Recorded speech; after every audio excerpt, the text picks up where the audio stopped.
Hi up guys, in this video I'm gonna show you how to fix Telegram verification code not received problem. Yeah guys, I know this is a big problem, but don't worry about it. It is so simple and so quick process for resolving this problem. Firstly, what you need to do, just simply you need to go on your settings tab on your phone and then go for applications, then choose the second selection that says manage applications, and on the search box you need to type for the application. In this case is Telegram.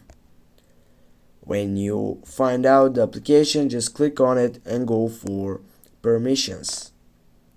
As you can see here, you have a lot of permissions right there, but you need to make sure that all of them are allowed. Now go on the camera, make it allow, go contacts, allow, files, allow, location, allow, microphone, allow.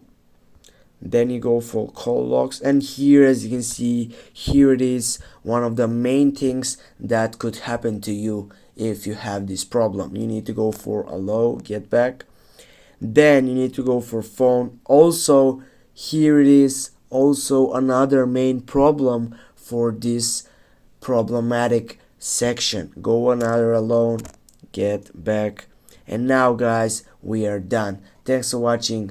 I hope that helped you a lot. If you have some problems, please comment down below in the section. See you soon guys.